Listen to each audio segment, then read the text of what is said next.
வாங்க, இன்னைக்கு நாம பேச போறது ஒரு சாதாரண மியூசிக் டைரக்டர் பத்தி இல்ல.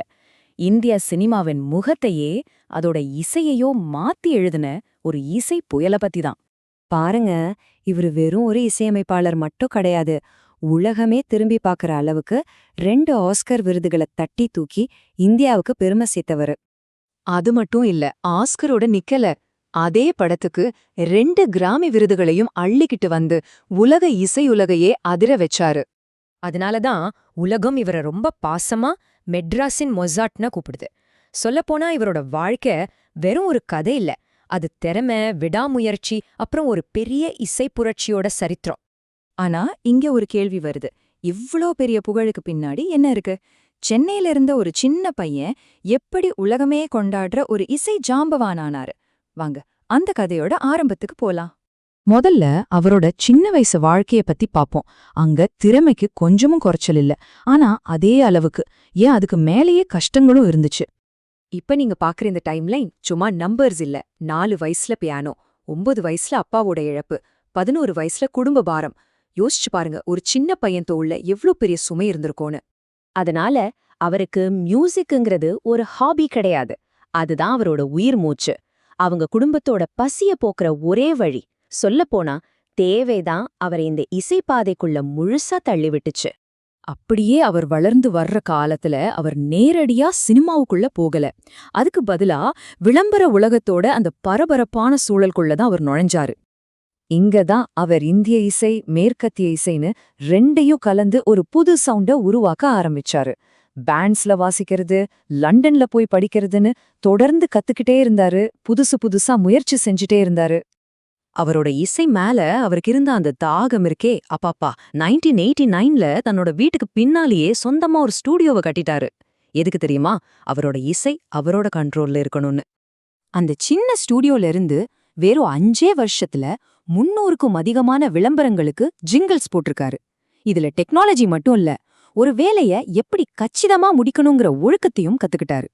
இந்த விளம்பர உலக அனுபவம் தான் பின்னாடி இந்திய சினிமால அவர் பண்ண போற ஒரு மிகப்பெரிய புரட்சிக்கு அஸ்திவாரமா அமையப்போகுது. அப்படி ஒரு விருது விழாவுல தான் இயக்குனர் திலகம் மணிரத்னம் கண்ணுல ரஹமானோட ஜிங்கிள்ஸ் படுது.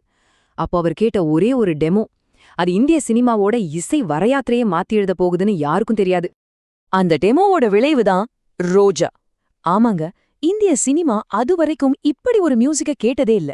பாரம்பரிய இசை, வெஸ்டர்ன் கிளாசிக்கல், எலக்ட்ரானிக் சவுண்ட்ஸ்னு எல்லாத்தையும் கலந்து ஒரு மேஜிக் பண்ணிருந்தாரு. அது ஒரு புயல் மாதிரி வந்து எல்லாத்தையும் புரட்டி போட்டுடுச்சு. அந்த புயலோட தாக்கம் இந்தியாவுல மட்டும் இல்ல, உலக அளவுல இருந்துச்சு. எவ்ளோ பெரிய விஷயம்னா, புகழ்பெற்ற டைம் பத்திரிகை எல்லா காலத்திலும் சிறந்த 10 சவுண்ட் ட்ராக் பட்டியல்ல ரோஜாவையும் சேர்த்துக்கிட்டாங்க. ஆனா ரோஜா வெறும் ஆரம்பம்தான். அங்கிருந்து அடுத்த 10 வருஷத்துக்கு இந்தியாவையே தன் இசையால கட்டி போட்டாரு ரஹ்மான். அடுத்து ரங்கீலா மூலமா பாலிவுட் கதவை தட்டுனாரு. ராகங்களோட ராப்பு, ஜாஸ்னு கலந்து கட்டி அடிச்சு மொத்த இந்தியாவையும் திரும்பி பார்க்க வச்சாரு. அப்புறம் வந்துச்சு பாருங்க பாம்பே. அதோட கெசட் விற்பனை உலக அளவுல 15 மில்லியனை தாண்டுச்சு. அந்த பாம்பே தீம் மியூசிக் இருக்கே, அது ஒரே ஒரு மழைத்துளியோட சத்தத்துல இருந்து உருவானதுன்னு சொன்னா நம்புவீங்களா? அந்த மியூசிக் மொழி, தேசம் எல்லாத்தையும் கடந்து உலகமெங்கும் ஒலிச்சது. அந்த 90களோட இறுதியில தாழ் மாதிரி படங்கள் மூலமா இது தென்னிந்திய இசை, இது வட இந்திய இசைங்கிற பேதத்தையே ஒழிச்சார். ரஹமானோட இசை இந்தியாவுக்கே பொதுவான ஒரு இசையா மாறிடுச்சு. அப்புறம் என்ன, ஹாலிவுட்டே அவரை கூப்பிட்டுச்சு. ஸ்லம்டாக் மில்லியனர், இந்த ஒரே படம் அவரை உலகத்தோட உச்சிக்கு கொண்டு போச்சு. அது மட்டும் இல்ல, 2 ஆஸ்கார், 2 கிராமி விருதுகளையும் அவருக்கு வாங்கி கொடுத்துச்சு. சரி, 30 வருஷத்துக்கும் மேல உலக இசையே மாத்தி அமைச்ச ஒரு இசை மேதையோட லெகசி என்னவா இருக்கும்? நீங்களே பாருங்க, அகாடமி அவார்ட்ஸ், கிராமி அவார்ட்ஸ்னு உலக அளவுல அங்கீகாரம். நம்ம நாட்டுல தேசிய விருதுகள், பத்ம விருதுகள்னு மிக உயரிய மரியாதை. சொல்லப்போனா அவர் வாங்காத விருதுகளே இல்லைன்னு சொல்லலாம். அவரோட வேகம் இன்னும் குறையவே இல்ல. 2022ல கூட பொன்னியின் செல்வன் படத்துக்காக 7வது முறையா தேசிய விருது வாங்கி சாதனை படைச்சிருக்காரு. இதுவே போதும் அவரோட இசை பயணம் இன்னும் முடியலன்னு சொல்றதுக்கு. அப்போ ஒரு தலைமுறையோட இசையையே மாத்தி எழுதுறதுனா என்ன? ஒரு சின்ன பையனா ஆரம்பிச்சு உலக இசை சக்கரவர்த்தியா வளர்ந்த ஏ.ஆர். ரஹ்மான் வெறும் பாட்டுக்களை மட்டும் உருவாக்கல.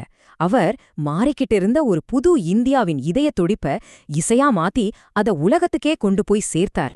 அதனாலதான் அவரோட இசை தலைமுறைகளை தாண்டி இன்னைக்கும் என்னைக்கும் ஒலிச்சுக்கிட்டே இருக்கும்.